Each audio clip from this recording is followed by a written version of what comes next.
Hi hello నమస్తే welcome to 100 TV. ప్రస్తుతం మనతో బహుముఖ ప్రజ్ఞాశాలి స్పిరిచువల్ మెంటర్ సాయి కర్ణం గారు మనతో ఉన్నారు. అయితే ప్రస్తుతం సికింద్రాబాద్ రైల్వే స్టేషన్ లో ఒక సైకో కిల్లర్ సృష్టించిన బీభత్సం గురించి మాట్లాడడానికి అమ్మ మనతో ఉన్నారు. అడిగి తెలుసుకునే ప్రయత్నం చేద్దాం. నమస్తే అమ్మ. నమస్తే. అయితే ప్రస్తుతం హర్యానా నుంచి వచ్చినటువంటి ఒక అవిటి పర్సన్ ఒక సైకో కిల్లర్ గా ముద్ర తెచ్చుకున్న ఆయన ఒంటరిగా కనిపించిన మహిళల్ని గాని ఒంటరిగా కనిపించే పురుషుల్ని గాని డబ్బు కోసం హత్య చేయడమే టార్గెట్ గా పెట్టుకున్నాడు కదా.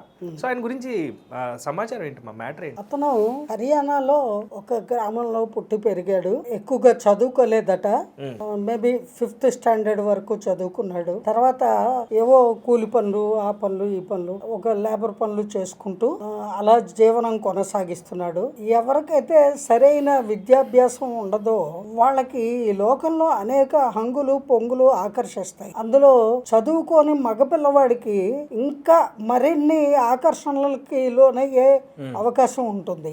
అతను ఆ క్రమంలో మెల్లమెల్లగా దొంగతనాలు చేయడానికి అలవాటు పడ్డాడు. బ్యాడ్ హ్యాబిట్స్, దొంగతనాలు. దానికి తోడు అతను ఫిజికల్లీ హ్యాండిక్యాప్డ్ అని న్యూస్ ద్వారా తెలుస్తోంది. అతనికి ఎడమకాలు అవిటిది అని చెప్పేసి వార్తల ద్వారా మనకు తెలిసింది. అటువంటి స్థితిలో ఉండి కూడా ఇతను చాలా నేర్పరిగా ఒక దొంగతనాల్ని అలవాటుగా పెట్టుకొని ఓ పక్క పనులు దొరికినప్పుడు చేసుకుంటూ దొంగతనాలు చేసుకుంటూ అలా అలా దురభ్యాసాలతోటి జీవనం కొనసాగిస్తున్నాడు. మెల్లగా ఒక విషయాన్ని అతను గమనించాడు. ప్రతి రైల్లోనూ కూడా ఫిజికల్లీ హ్యాండిక్యాప్డ్ వాళ్ళకి ఒక కోటా ఉంటుంది, ఒక బోగి ఉంటుంది. ఇది కూడా స్పెషల్ గా ఎక్స్ప్రెస్ అన్నట్టు విన్నాం. ఎక్స్ప్రెస్ ట్రైన్స్ మాత్రమే. అవునండి. అట్లాంటి బోగీలో ప్రయాణించేటప్పుడు వీళ్ళకి అతి ఏదో నామినల్ టికెట్ ఉంటుంది. అందులో ప్రయాణిస్తూ ఇతను మొత్తం యావత్ భారతదేశంలో అన్ని ప్రదేశాలు తిరగడము, రద్దీగా ఇవన్నీ అలవాటు చేసుకున్నాడు. అందులో భాగంగా అతనికి కావాల్సింది కేవలం డబ్బు. అలాగే ఆ డబ్బు సంపాదించడానికి దొంగతనాలు చేయడానికి అనువుగా ఉండే ప్లేస్ ఏమిటి? రన్నింగ్ ప్రాసెస్ లో. అంటే రైలు అంటే కదిలిపోతూ వెళ్ళిపోతూ ఉంటుంది. అది కూడా ఎక్స్ప్రెస్ అంటే ఓన్లీ లిమిటెడ్, ఎక్కడ మధ్య మధ్యలో ఆగదు. అవును. అటువంటి రైల్లో ఈ వాష్రూముల దగ్గరికి కానీ లేదా అద్దం చూసుకోవడానికి లేదా వాళ్ళ ఊరు వచ్చిందా లేదా అని డోర్ దగ్గరికి కానీ కొంతమంది చూడడానికి వస్తారు కదా. అలా వచ్చేటువంటి వాళ్ళని ఒంటరిగా ఉండగా చూసి పురుషులైనా సరే స్త్రీలైనా సరే వాళ్ళని గొంతు నిలిమి చంపేయడం, పీక నొక్కి చంపేసేయడం, ఏదో ఒక రకంగా వాళ్ళని ఇంకా మాట్లాడడానికి అవకాశం లేని విధంగా నోరు నొక్కేసి చంపేసేసి వాళ్ళ దగ్గర ఏం దొరికితే అవి దోచుకోవడం. ఎక్స్ప్రెస్ ట్రైన్ అంటే ఒక బోగీలోంచి ఒక బోగీలోకి వెళ్ళొచ్చు. అలా మొత్తానికి ఎస్కేప్ అయిపోతాడు. ఆగిన చోట దిగిపోయి ఇంకో రైలు ఎక్కేస్తాడు. ఈ రకంగా అతను కొంతకాలంగా చేస్తూ తన జీవనాన్ని గడుపుతున్నాడు. అయితే ఈ నేరాలు జరిగినప్పుడు పోలీసులకి ఇవన్నీ తెలుస్తాయి కదా. వాళ్ళ దగ్గర ఫిర్యాదులు ఇస్తారు కదా, హత్యకి గురైన వాళ్ళ తాలూకు వాళ్ళు. ఆ రకంగా అతని మీద హర్యానాలోను, రాజస్థాన్లోను, అలాగే మరికొన్ని స్టేట్స్లో చాలా పోలీస్ స్టేషన్లో అతని మీద కేసులు కంప్లైంట్ చేయడం జరిగింది. కానీ అతను ఎవరికి దొరకకుండా, ఎందుకంటే నిరంతరం ట్రావెల్ చేస్తున్నాడు. ట్రావెల్ చేస్తూ ట్రైన్లో ఒంటరిగా ఉన్న వాళ్ళని టార్గెట్ చేస్తున్నాడు. మెల్లగా ఏం చేశాడు, ఓ స్టెప్ ముదిరాడు. ఓ తొండ ముదిరి ఓసరు వెళ్ళైనట్టు ఎంతకాలం ఈ దొంగతనాలు చేశాక ఈ డబ్బుని ఎలా ఎంజాయ్ చేయాలి. అయినా కూడా వాడికి మనసు, బుద్ధి, కోరికలు ఉంటాయి కదా. వయసు మీద ఉన్నాడు కదా. అందుకని ఒంటరిగా దొరికిన ఆడవాళ్ళని రేప్ చేసి మరీ మర్డర్ చేయడం అలవాటు చేసుకున్నాడు. అది రైళ్లలోనే. రైళ్లలో ఒంటరిగా ఏదైనా బోగిలో ఒక మహిళ కనబడింది అనుకోండి, మర్డర్ చేయడము, రేప్ చేయడము, ఇది ఒక కార్యక్రమంగా పెట్టుకున్నాడు.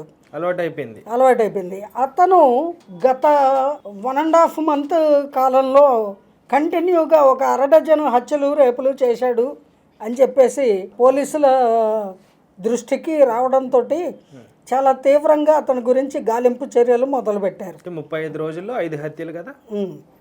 ఈ మధ్య కాలంలో అంటే దాదాపు ఒక 2 వీక్స్ బిఫోర్ అతను మంగళూరు ఎక్స్ప్రెస్ లో కూర్చున్నటువంటి ఒక ఒంటరి మహిళని సికింద్రాబాద్ స్టేషన్లో గమనించి 9వ నంబర్ ప్లాట్ఫామ్ మీద ఆ ట్రైన్లోకి ఎంటర్ అయ్యి ఆ అమ్మాయి గొంతు నిలిమి చంపేసి ఆవిడ తాలూకు సెల్ ఫోను అలాగే ఆవిడ హ్యాండ్ బ్యాగ్ అందులో ఏం దొరికితే అవి వాల్యుబుల్ థింగ్స్ అవన్నీ తీసుకొని అదే ట్రైన్ లో ఇంకో బోగీలో ప్రయాణం చేసి మంగళూరు వెళ్తున్నాడు. ఈ లోపల రైల్వే పోలీస్ వాళ్ళు ఉంటారు కదా, వాళ్ళు ఇంకా అన్వేషణ మొదలు పెట్టారు ఎవరతను ఏమిటి అని. సీసీటీవీ కెమెరాలు ఉంటాయి కదా. ఇప్పుడు మన రైల్వే డిపార్ట్మెంట్ ఎంత పటిష్టంగా మారిందంటే ప్రయాణికుల సౌకర్యం కోసము అనేక సౌలభ్యాలను ఏర్పాటు చేశారు మన సెంట్రల్ గవర్నమెంట్ వారు. అలాగే ప్రయాణికులకి రైల్వే స్టేషన్లో కానీ రైళ్లల్లో కానీ ఏ రకమైనటువంటి ప్రాబ్లమ్స్ రాకుండా ఉండడం కోసము రైల్వే పోలీసులు కూడా నిరంతరము ఉంటారు. అయినప్పటికీ కూడా కిల్లర్ ఎవరైతే ఉన్నాడో ఇతను వేరే స్టేట్ నుంచి వచ్చాడు. ఇతని జాడ ఒక ఘాతుకం జరిగిన తర్వాత వాళ్ళు కనిపెట్టడం జరిగింది. అందరూ ప్రయాణికుల్లాగా వెళ్తూ ఉంటారు. అందులో ఫిజికల్లీ హ్యాండిక్యాప్డ్ అయిన వ్యక్తి హత్యలు చేస్తాడు, మానభంగాలు చేస్తాడని ఎవరు ఊహించరు కదా. అందువల్ల అతని మీద ఎవరికి డౌట్ రాలే. కానీ నేరం జరిగిన తర్వాత పోలీసుల విచారణలో సాక్ష్యాధారాలు లభించాయి. ఈ పలానా రాహుల్ అనేటువంటి వ్యక్తే, హర్యానాకు చెందిన వ్యక్తే ఈ సీరియల్ కిల్లర్ అని కనుగొనడం జరిగింది. అయితే అతన్ని అక్కడ పోలీసులు, రైల్వే పోలీసులు అతన్ని అరెస్ట్ చేశారు. ఇప్పుడు అక్కడి నుంచి సికింద్రాబాద్ పోలీసులకి ఆ వర్తమానం కూడా పంపారట. అతి త్వరలో అతన్ని అక్కడి నుంచి ఇక్కడికి పంపించే ఏర్పాటు కూడా చేస్తున్నారు అని వార్తల ద్వారా మనకు తెలియవస్తుంది.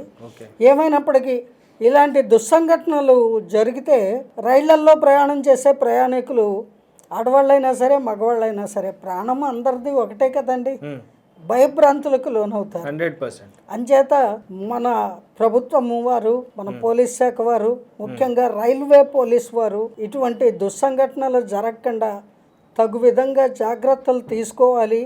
మరింత పటిష్టమైనటువంటి రక్షణ ఏర్పాట్లు ప్రయాణికులకు చెయ్యాలి అని ఆశిద్దాం. థ్యాంక్ యూ సో మచ్ మా. Thank you viewers. బాయ్.